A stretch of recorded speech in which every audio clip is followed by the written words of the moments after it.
Hey folks, welcome to this week's SNF Agora Conversation on the 2020 election. I'm Will Kreitzer. I'm a sophomore here at Johns Hopkins, and I've been working with the Agora Institute this year, especially with fellow Scott Warren, who you're about to hear from in a second, on the Global Network for Youth Activism, which is an initiative to get youth involved in all sorts of different participatory democracy, from activism to voting, all around the world. And on behalf of the Agora Institute, I'm super excited to welcome you to today's panel. The Agora Institute is an academic center and public forum dedicated to improving and expanding civic engagement and informed, inclusive dialogue as the cornerstone of global democracy. In the weeks leading up to the US presidential election, they've been working on hosting this series of conversations that consider specific threats to American democracy, while also looking for moments of democratic resilience and possible paths forward. Today's discussion will be moderated by Scott Warren, an SNF Agora visiting fellow and CEO of Generation Citizen, an organization that works to ensure that every student in the United States receives an effective action civics education. Scott co-founded the organization in 2008 when he was a senior at Brown University, working with students in the local Providence community.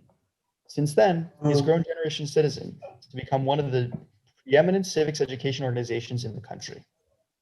Scott and the panelists will spend around 30 minutes discussing the role of young people in the upcoming election and youth attitudes towards democracy writ large. We'll then open it up for your questions. Anytime throughout this conversation, you can submit your questions through the dialog box, which is right next to the video or just below it, depending on your device. Thank you all for being here. I'm very excited to hear what the panelists discuss. I'm now going to turn it over to Scott, and I'll see you guys on the other side. Thanks so much, Will. Really appreciate the introduction. Really appreciate all the work that you've done so far this semester too.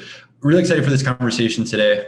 We are 10 days out from the election. There's been a lot of focus on young people. What are they going to do? What are they feeling about politics? What are they thinking about democracy? And we are joined by three experts that can help us think through all of this today.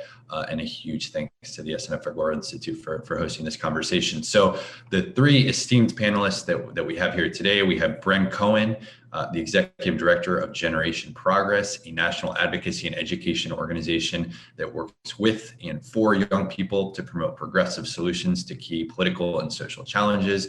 We have Kay Kawashima Ginsburg, who's the Director of Circle, a nonpartisan independent research organization at Tufts University that focuses on youth civic engagement in the United States. If you're seeing any of the youth vote analysis coming out of the election, it will be from Kay and her team at Circle. And we have Quill Robinson, the Vice President of Government Affairs at the American Conservation Coalition, a nonprofit organization dedicated to mobilizing young people around environmental action through common sense, market-based, and limited government deals.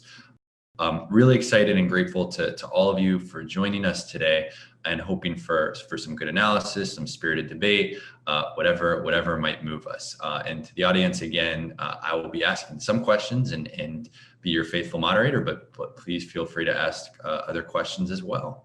So I wanted to start out, again, we're 10 days out, although we have over 40 million Americans that have already voted. You all focus on political engagement in young people in different facets, some from the progressive side, some from the research side, some from specifically around environmental action. There's a lot of, I think, negativity and cynicism about democracy, sometimes about young people specifically right now. What do you think is most promising about young people and political engagement in this moment? And Brent, let's start it with you. Yeah, thanks, Scott, and thanks to you and the Institute for having me on today for this important conversation. I think it's really interesting. Anytime you talk about young people and democracy, you hear this really tired narrative of young people don't vote. Will young people vote? You can't count on. And honestly, it's in my opinion, it's a tired narrative. It's a false narrative, and it seems to be pointed specifically at Generation Z and millennials, oftentimes in a sort of dismissive way. The reality is, if you go back to 1972, when we lowered the voting age in this country from 21 to 18, young people have always voted at lower rates than older voters, older Americans, for a bunch of structural reasons. That's when baby boomers were in this age group.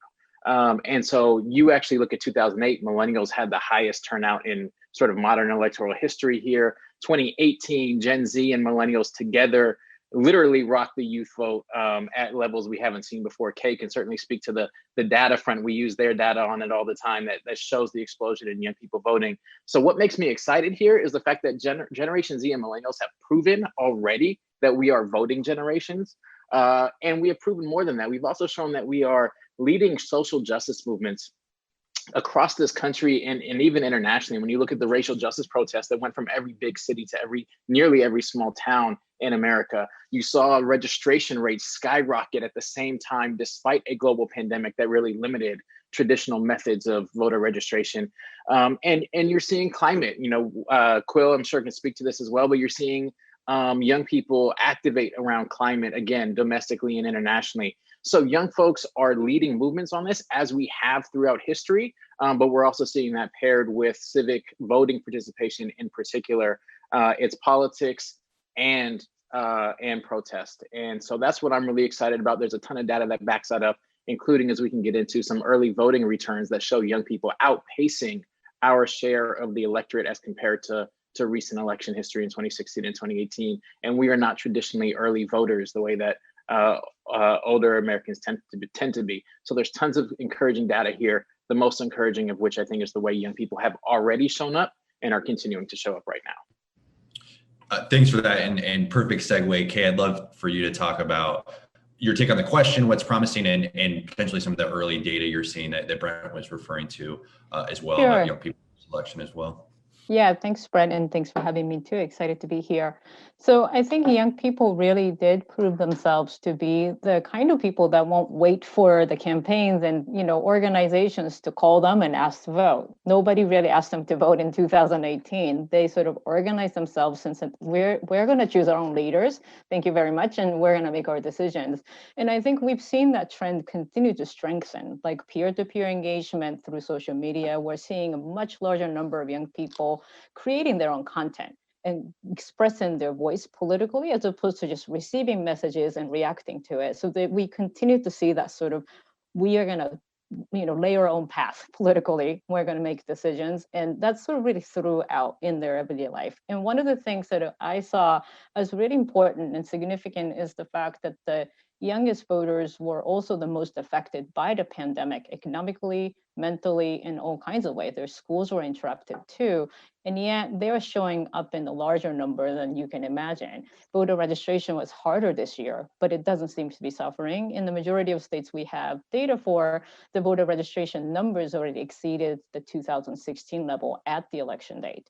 So there's a lot of things that just suggest to me that this is a generation that's galvanized with their political commitment, not in a partisan way, but they are really thinking about issues in their everyday life, and they're willing to do whatever they need to. And they're not relying on president to do everything. They're really thinking about the local activism as one of the ways to do that, as well as their state government leaders.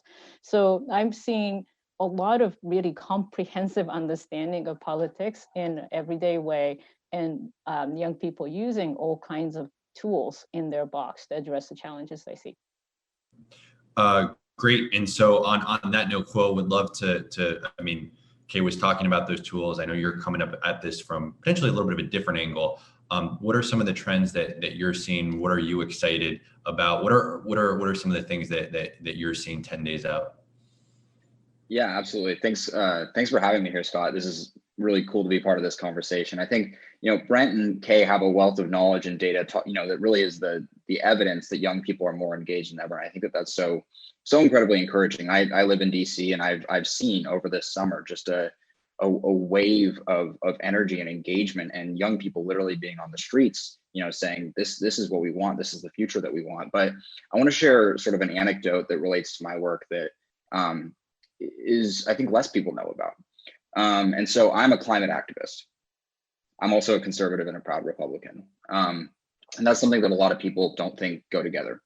And for a long time, the climate movement has been dominated by folks who typically are more left of center, sort of the progressive movement. When you think of a climate activist, you think of somebody marching in the streets. They probably, support Bernie Sanders. And that's kind of what you picture when you think of the climate movement. So there's been something that's happened in the last year that I think has the potential to completely shift the dynamic on climate politics and actually get us a lot closer to climate solutions. And that's that young conservatives like myself have been demanding action and accountability from Republicans. And what we've seen, and I was watching the debate last night, and President Trump is still not quite on board. But what I have seen, and with my work here in DC, is in Congress, there has been a massive shift in the last year on the issue of climate change among Republicans. And the reason is that the folks who intern in those Republicans' offices, the folks who have been knocking on doors for the last couple of months, have been saying, I believe in limited government. I'm a strong supporter of capitalism. I believe in innovation. I'm a proud American, and I want climate action. And that's actually, it's been the quiet story that's happened in 2020 that I wish more people knew about, is there's been a huge shift in terms of this issue of climate change. And, I think that all of us should be celebrating this and really excited about it, because, whatever angle you come at the issue of climate change from, we're going to need both sides of the table hashing this issue out. And actually, even if you're a, far left progressive activist, you want Republicans at the table, debating out what the best policy solutions are. And so that's a quiet story. That's an undercovered story. That's something that personally is really important to me, though.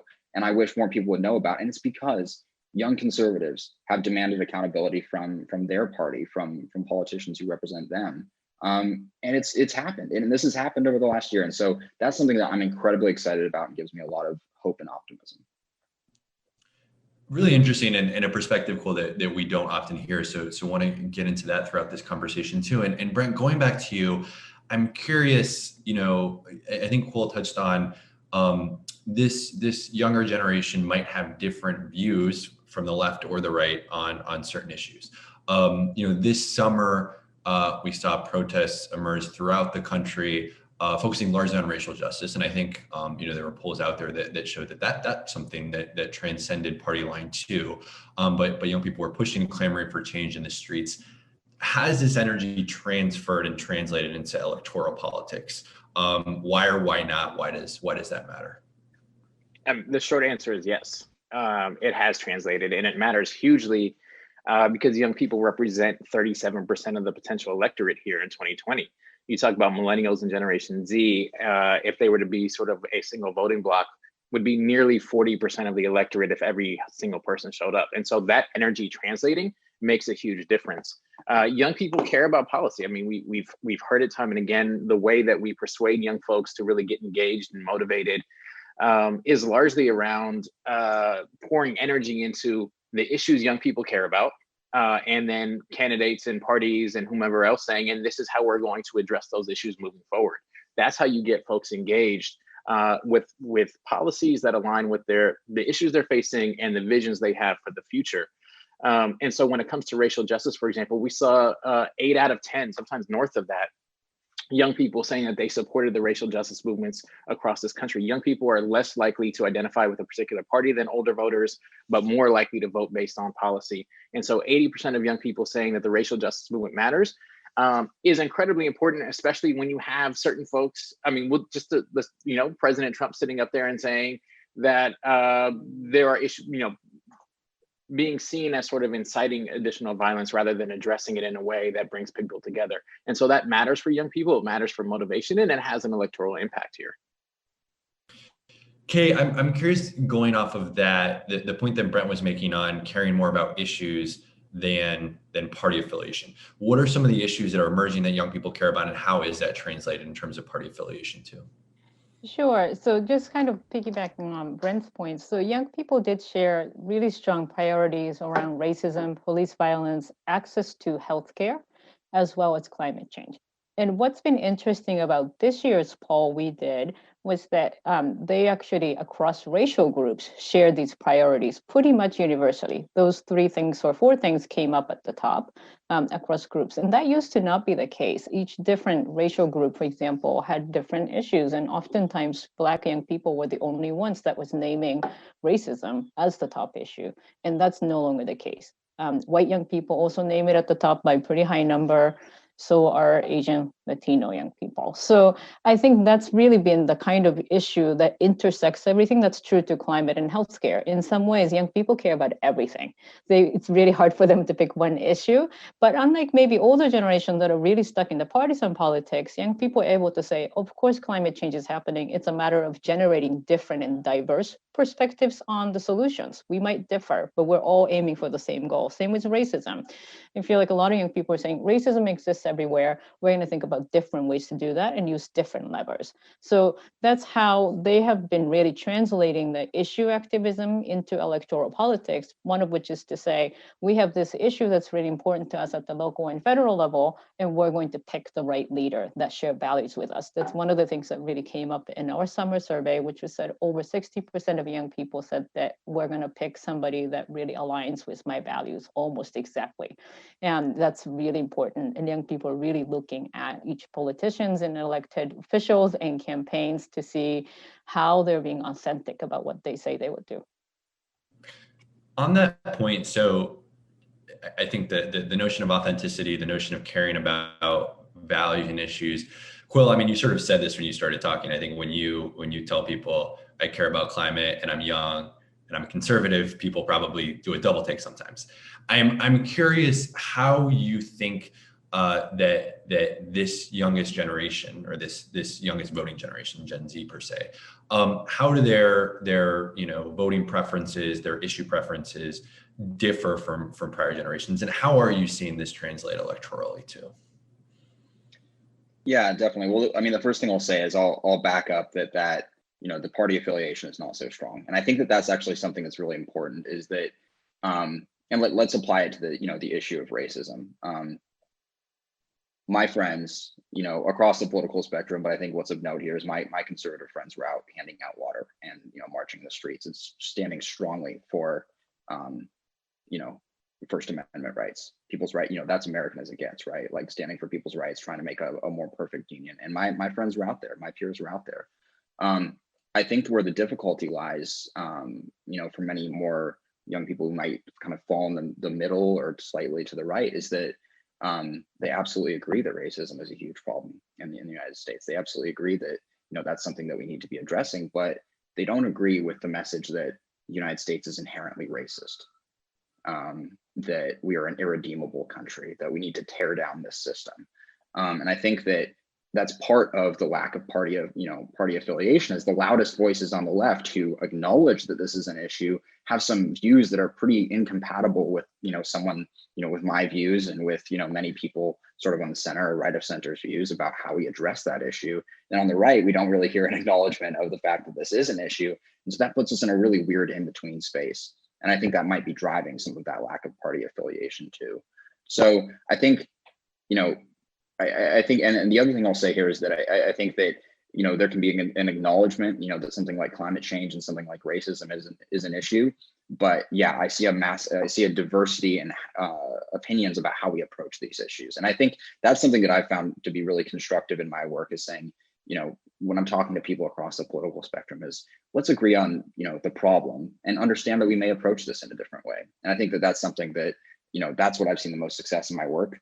And I think that that's something that that is really present among the younger generation. Go ahead, Brent. Yeah. Just a quick thought here on the party affiliation piece. I think just to dive in a little bit deeper, I think it is because you have sort of progressive and conservative, but it's also because a lot of folks who might be on the left don't necessarily identify as Democrats either, right? People have views and they're not saying, okay, my views directly translate to a party.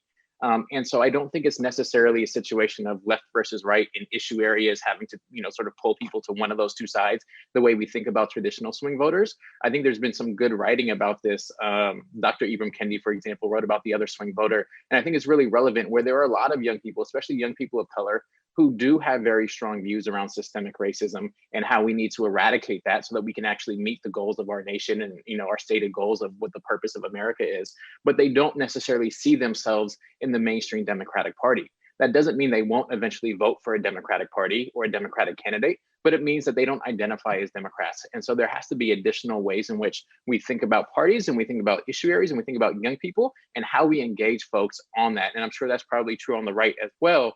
But just to say, it's not sort of that clear cut left and right the way that we think about a two-party system in this country. I think there are a lot of gradations in a continuum, especially when we're talking about young folks.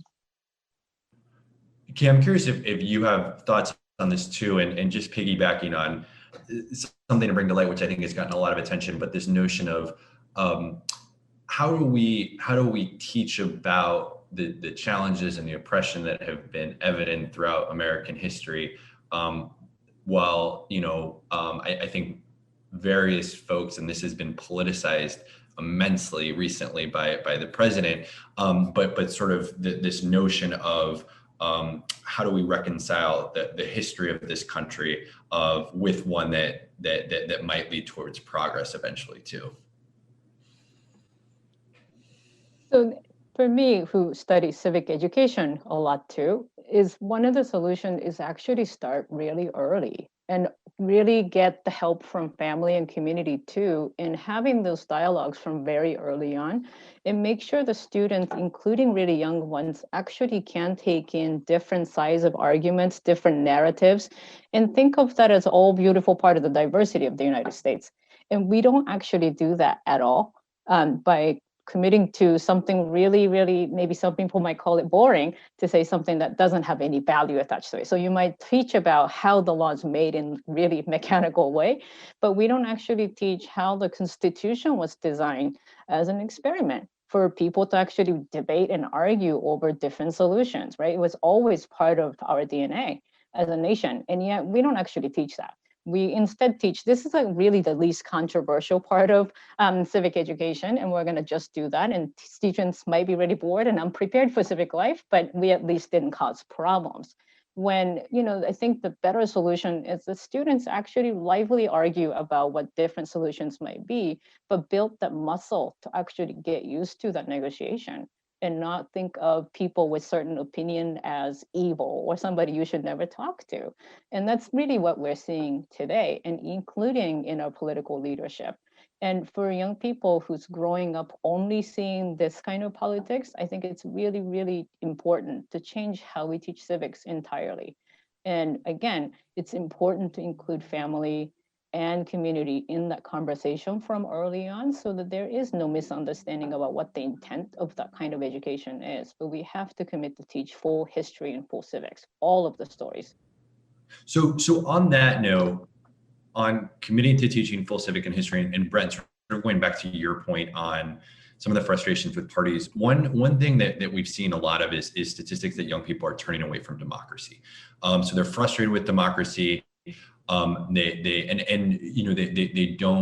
believe that it can actually work. Why is that the case? What do you think about these stats, and how do we restore their faith in democracy?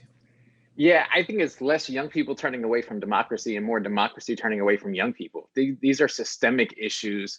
And we can talk about it. We can break it down from a whole host of ways. I talked about 50 years ago in 1972, structural barriers, the fact that we don't have the robust civics education that we need, which is your specialty, Scott, as we talk about how do we help young people become active voters, particularly during a point of sort of lifetime transition.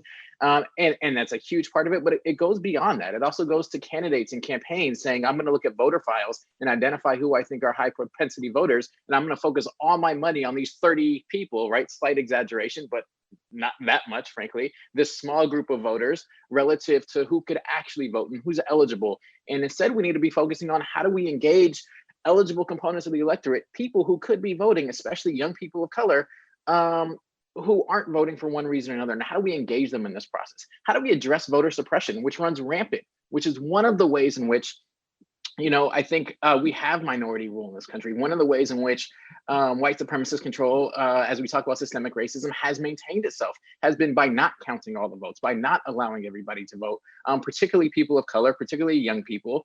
And so, for young people to vote in this country, there are hurdles that need to be jumped over. There are barriers that need to be run through. And I think we need to be really honest about what that looks like. And as a nation, advance pro-voter reforms, everything from automatic voter registration and pre-registration to civics education. Vote by mail, it coming like this right now is not the ideal way. It shouldn't take a global pandemic for us to turn to vote by mail and early voting and really emphasize access to the ballot box. but maybe this is the start of what could be. And to be clear, I'm not saying I'm glad COVID is here. It's awful. It should have been managed. We should be in a different place come November. But I think the fact that we can see numbers of young people outpacing our share of the electorate from past years because of vote by mail and early voting really speaks to the need of us increasing access to the ballot box. And you will see young people coming forward, because when young people are choosing, and when people, generally Americans, are choosing elected officials rather than elected officials choosing their voters, you're going to see young people continue to see democracy as a key component of other activism and advocacy that's so important to our civic engagement overall.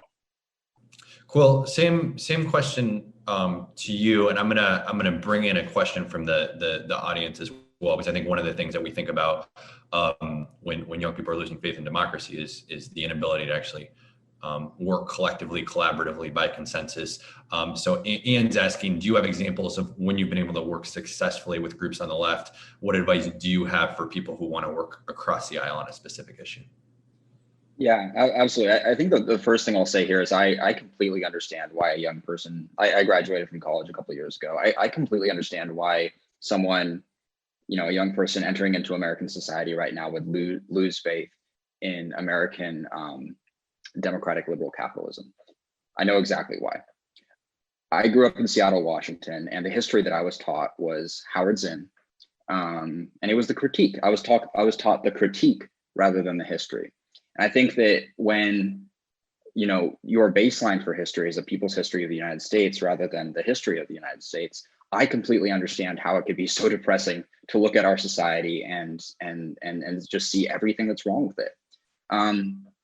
And that's what students are being taught right now. And so, and I think that that's so valuable. And I'm so glad that I was taught that history, but I'm also really glad I had the opportunity to learn about what an incredible thing our founding was, and what an incredible thing the Constitution is, and what an incredible thing that because of our First Amendment, we can have these classrooms where we can have these dialogues and hear different critiques and all that sort of thing. And so, I didn't learn about the fact that, the spread of free markets and free people, since 1970 lifted 1 billion people around the world out of absolute poverty until after college, because I had to do my own research. And so I think that there's a crisis in our educational system. And I think that the 1619 Project and, these critiques of America should absolutely be included in education. But we need to have a baseline on, a baseline education around the history of the United States, but then also, make sure to imbue these values of civil dialogue. Because a lot of the young people I interact with, certain opinions are unacceptable. It's not about having respectful dialogue. It's like certain opinions you just cannot have. And so that's kind of my riff on, I think, fresh out of the educational system in the United States, that's my, concern about what's going on in terms of working across the aisle. And I think this kind of ties into the critique being the entire story rather than what's actually going on. This summer, we passed one of the biggest conservation bills in United States history. It's called the Great American Outdoors Act. It provided $12 billion for our national parks and investing in public lands in the United States. My organization worked with the Audubon Society, the Nature Conservancy, and then groups across the spectrum. And a majority of Republicans and Democrats came together in the Senate and passed this bill, and then President Trump signed it.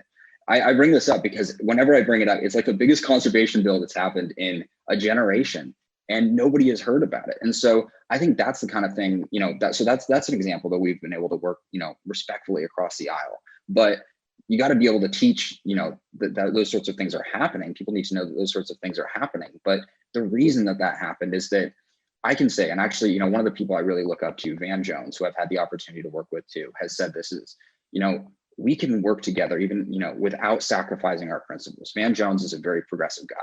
I'm more of a conservative guy. My group leans more to the right, but we can work together on environmental issues. And that's the same thing that happened with the First Step Act when, when President Trump and Van Jones came together to do criminal justice reform. And so just going back to the beginning point here, that's what we need to teach young people in terms of education, is that we can disagree without being disagreeable. And we can work together with people who are very different than us without sacrificing our principles.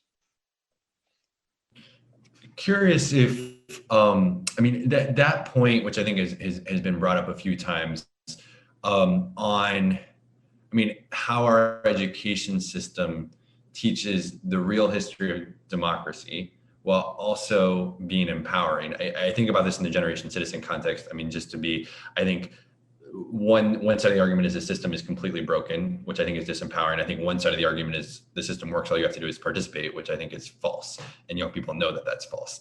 And I'm curious, maybe we'll go to Brent first. How do you think when you're working with young people now, maybe it is on this point of how do you think about how we can get young people to potentially work across the aisle while not subjecting or diluting their principles too? Yeah, it's a good question. You know, I've been thinking a lot even during this conversation now. I do think there are certain non-negotiables, and you know, I know that's not always a popular thing to say on a panel discussion, but there are certain non-negotiables. If you don't, the Constitution was written with 3/5 compromise that said Black Americans are 3/5 the human being. And so when we talk about sort of originalist interpretations of the Constitution, when we talk about systemic racism or not systemic racism, these issues are not sort of conceptual academic theory type of conversations. These are very real conversations, particularly when we can trace that to where we are today. And so I think we're getting to a point, especially among young folks and young people of color, where if you don't respect me or you don't respect my family, there's sort of and our right to live in this country, that is a very difficult hurdle to then get into a conversation around climate or any other type of situation or any other type of conversation. And so, you know, I just want to be honest about that. I don't think that we can always get to a sort of kumbaya state of affairs where we can say, okay, let's talk about X issue and let's focus on X issue and let's not focus on these other things. And I think the racial justice movements over the past several months here have, you know, really spoken to that. And I think one of the things that was most encouraging for me was when you look back at the 1960s and 70s, where we've had racial justice movements and literally the civil rights movement of our country, you predominantly saw young Black folks in the streets protesting. You saw a little bit of other folks out there, but it's predominantly young Black folks. And then when we talk about the Chicano movement, young Latinos out there.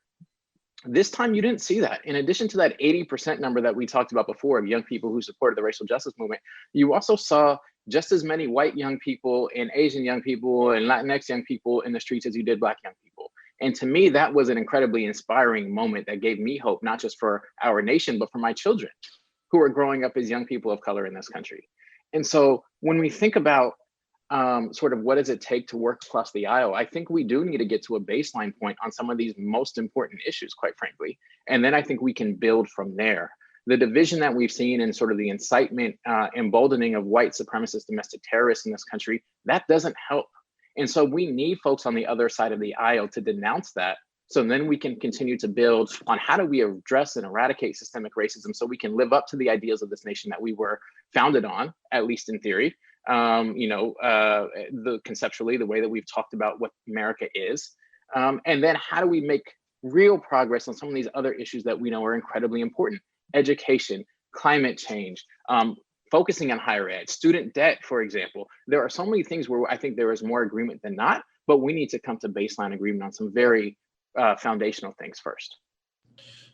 Really appreciate this conversation. There's a lot coming up from the audience. I'm gonna piggyback off that to go, you know, I think this notion of what are the baseline principles that we hold is super interesting. There's a question that came in from Mark on online spaces are often echo chambers. How do we create spaces for young people with different politics to come together on common causes like climate change, racial justice, some of the issues that you were just talking about, Brent?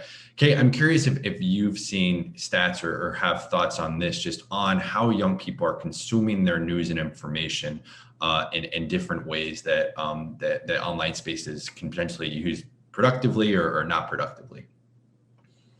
Sure, there's different ways young people, especially in the micro generation, are consuming different information. But before that, I want to get to the point that we were discussing about whether we need to come to an agreement or whether we can go to kumbaya moment. I do think there's a missing piece to this conversation, which is actually we need to expect really great things from young people in our education system. We're sort of dismissing what it can actually do and building the capacity for each person, no matter where they come from, what resources their family have, to actually be able to think for themselves and analyze the information they receive instead of waiting for the messaging to be clear or for the leaders to come to agreement. I think there is something beautiful about the United States. I'm a new American, so I always think of this country as still a land of promise.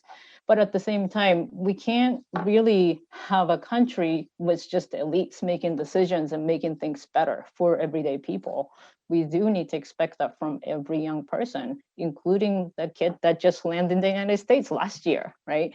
To be able to make that decision. But if we don't actually teach young people to be able to balance those different and critical ideas and have an ability to reflect on their own ideas and what they've been doing, we have a really empty ideology for anybody that's growing up. So they may say that you're conservative or you're progressive because their friends are or their parents were, but without that ability to really look at both sides and have a full history and civic life of America, and then think about who they are politically, what they should do, I think we really have a thin political capacity within the country. And I want that to spread to many more people than we have, which is right now kind of property of intellectual elites. And that's not how I think this was designed at the founding. So can I go right back to you then, Kay? And a lot of great audience questions coming in, but there's a question specifically on the fact that young people can't vote until they're 18. So you were talking about all of the great knowledge that young people have in bringing their experience to bear in the political process. This specific question asks, do you support creating a political economy for children's interests by enfranchising them? But I'm curious how you think about actually expanding their electorate with young people too. Yeah, so we often talk about this idea of growing borders, which starts with like family, community organizations, school, many things, religious organization. A lot of places and people can actually help to build this idea that the young people have agency and voice. And it's their responsibility to make changes as well as the communities to make sure everybody's doing better.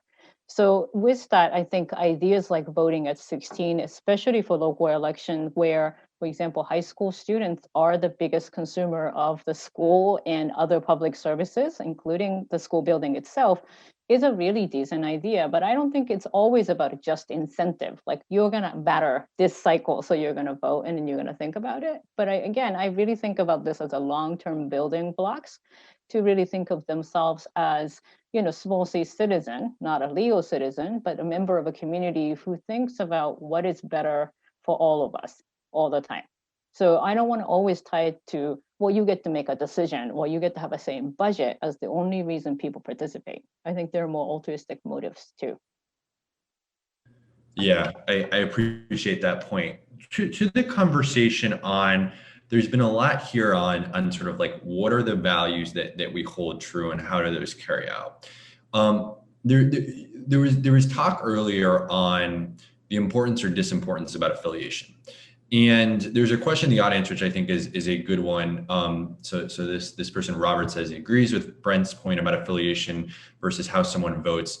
Isn't that a distinction without difference due to stark party differences, i.e. systemic racism? Won't this be ultimately irrelevant? So I am curious on that, because even the points that were made, and I've appreciated the debate in this conversation, but sometimes I do wonder if these are more talking points about the fact that young people don't actually think about party affiliation when we do have two parties. We've had two parties essentially since our history. Is this actually without distinction, or is the political system going to be actually changed as a result of young people? Brent, let's go to you and then Quill. Yeah, I mean, I don't think it is a difference without a distinction, because people choose to stay home, right? Just because there's a two-party system doesn't mean people are bound by one of two decisions. We don't have mandatory voting in this country. People can choose to stay home. People can choose to vote third party, sometimes out of protest. The fact that there is not strong party affiliation, I think, really puts an onus on both parties, particularly in this case, the Democratic Party, because young people are overwhelmingly progressive. We see this time and again. We certainly saw it in 2018 by 30 plus percentage points. And the polling right now says the same. So the onus is on the Democratic Party to engage young people who may not identify as Democrats, but who hold views that are more similar to whether sort of on principles or issue areas or what have you. And so it's not a difference without a distinction. I think when people have strong party identification and affiliation, they're going to vote no matter what, up and down the ticket. And that's just simply not the case with young people. All young people need to be persuaded, need to be engaged, need to be mobilized. And I'll also say, I mean, just looking at early voting returns right now, young people are at on Target Early's Target Smart Work. It looks like not over 9% of the electorate with 18 to 29-year-olds. That's outpacing what our share was in 2016 and 2018. And then if you look at 30 to 39, so millennials and older millennials, you're looking at 10.6%, where we were at 8.3 and 7.3% in 2016 and 2018. So despite all the hurdles, despite all the frustration with democracy, young people are showing up right now, right? So leading movements showed up in 2018, have led movements over the last 2 years, and are showing up right now in the 2020 election. And I don't want that point to be lost. Young people are showing up regardless of their frustration, regardless of the hurdles with democracy. Young people are voting right now and are really taking a stand for where we're going in the future. Yeah, cool. Wondering if you have thoughts on that, and specifically, I mean, maybe to take it, I think the stats definitely show that regardless of party affiliation, people are more progressive on the lane. What can conservatives essentially do to get young people back into the fold too?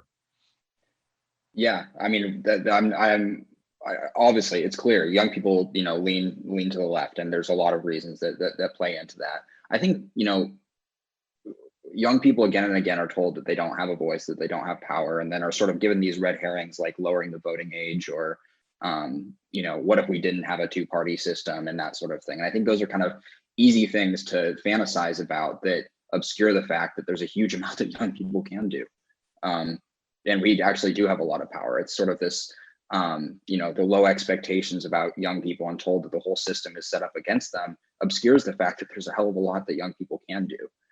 Through organizing, through knocking on doors, through writing op-eds, through talking to their friends, through reading books. And, there's a lot that we can do. And I think that's, that's one of the reasons that I am very concerned. And this applies specifically to the issue that I care a lot about, climate change. Where young people are continually told it's, we're not going to solve climate change until we throw 5, oil executives in jail. The fact is that young people and entrepreneurs are fighting climate change right now and having a huge impact on it. The fact that people are going out on the street and protesting has literally shaped the landscape of the American economy in a more sustainable direction, because thank God for a democratic capitalist system where companies have to respond to the pressure of consumers, and where politicians are being forced to listen to what young people have to say on the issue of climate change. So I think broadly, we need to tell people that young people that they do have power, and to exercise that power. And it's not just voting. There's a lot of other things that they can be doing too. When it comes to conservatives, there is a fundamental disconnect between, the highest ranking Republicans in the country on the issues that young people care about. Race and climate change are two of the ones at the top. I think also, and that's, honestly, that has a lot to do with just who President Trump is and how he approaches the issues. But I think also, young people are inundated with, I think of like Now This, those videos on Facebook, and, a lot of the stuff that's on social media and TikTok and that sort of thing. A lot of those outlets, lean in a left of center direction and kind of regurgitate messages that are progressive. I don't, free country, free speech, I'm all for that. I, as a conservative, and what I'm trying to do is put out more information that says, hey, actually, you vote every 4 years for the president. And if you want to impact climate change, that's not very often, but every single day we vote with our dollars, for certain companies, right? Like, so capitalism is actually a pretty good thing when it comes to addressing this issue of climate change. And so that's something that, my organization is doing a lot of work on, is messaging and getting these messages across on the platforms that young people are consuming information through. Really, really appreciate the dialogue here, and it has been a dialogue. I want to ask one final question before we close out. 2 weeks from today, I mean, we don't know how long the election returns are going to last, but 2 weeks from today, we're reading, news stories about young people and political engagement. What do you think the story is, or what do you hope the story is? Let's start with Brent. Young people decided this election, period. I think you're going to see a surge in youth voter turnout. I think you're going to see very clear decisive action when it comes to youth vote. We've seen in the past the highest differentials in terms of voter choice among any age group. And if turnout goes up the way that I think you're going to see, because young people are motivated for their voices to be heard, as they have been over the last couple of years, young people decided this election. Well, I hope Brent is right. I'm 100% on the same page. You know, I think that I don't care who you vote for. I want you to vote, and that's, you know, I want to win you over in the battle of ideas to, you know, my side of things and my solutions to the issues that I care about. But absolutely, I hope that young people play a huge role in this election, and that this reinforces to them that in our democratic capitalist society, that does matter. great. And Kay, close us out. Thanks. I don't have much to add here because I agree. I think young people will be pivotal, but I think what I'm really hoping to see is that despite all these challenges and voter suppression efforts, especially for youth of color, they come out in an equitable way. They don't give into that. There are supports for them to get over these barriers that are thrown at them. So that's my hope too. Great. Well, really appreciate this. I think it was a very spirited dialogue. Thanks to Brent, Kay, and Quill for being here today. And I'm going to turn it back over to Will to close us out. All right. Thank you so much, Scott. And thank you so much to our panelists. I really learned a whole bunch from listening to you, and I'm sure our audience did as well. And of course, thank you to the audience for being here and asking such great questions and taking an interest in issues that I think are really important to our country's future. With that, if you're interested, please join SNF Agora again next Friday for a talk entitled Race, Polarization, and Life After the Election, a discussion of how we talk about race and identity in a way that doesn't imagine that one election or one elected leader can heal all wounds, and how we hold the conversations that bridge divides and put us on a durable pathway forward together. You can find information about next week's webcast as well as a recording of today's webcast on the SNF Agora website at snfagora.jhu.edu. You can also now find SNF Agora Conversations on Apple Podcasts. We hope to see you guys again next week. Thanks so much for coming.